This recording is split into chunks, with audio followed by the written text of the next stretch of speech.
biggest challenges is getting in early enough to be able to advise the team, the architect, the main contractor about the acoustics of the space, and also the amount of light that comes into the space. So we'll come across issues on several projects where you've got beautiful views out the windows, and they don't want curtains, they don't want blinds, and then of course you've got the VC camera at the end of the room, away from the window and looking straight into the sky. So I think it's about being in early enough and being able to advise on those real physical elements, because you can put in as much technology as you like, but if you get those bits wrong, you're scuppered from day one.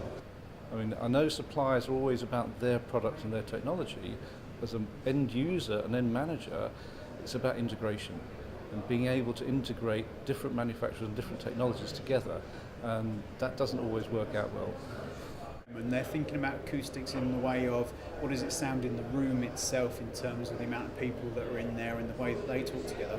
But they're not they don't think a lot about the third-party audio and how it's going out to the outside world and how it's coming back into that space as well from a conferencing perspective. So that's a big challenge for us, and educating them on having some of the technology themselves and using their technology on a regular basis and bringing them into that testing phase as well, so they understand what's worked well, what hasn't worked well for the next project, is something we're trying to really push forward.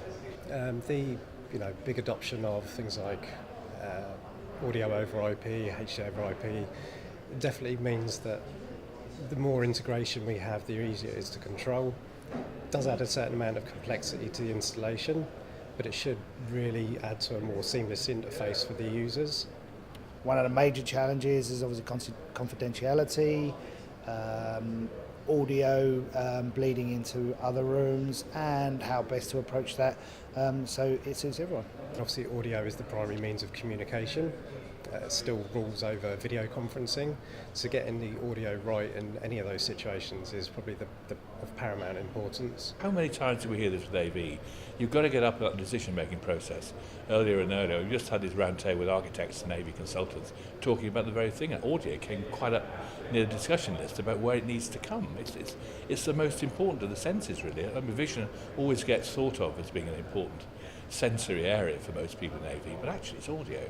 I was on a Skype call this morning, and the audio was appalling, and there's a beautiful connection between hardware and software now, in that the software, the processing speeds, and the technologies that have been developed in the software world to control things like the acoustics of a space, to remove excessive reverberation. It's fantastic because the processing speed's so quick, the results are so sophisticated and clean. We're enjoying that in our products, our customers are enjoying that, and hopefully the nirvana of the fantastically clear Skype type call is fast approaching.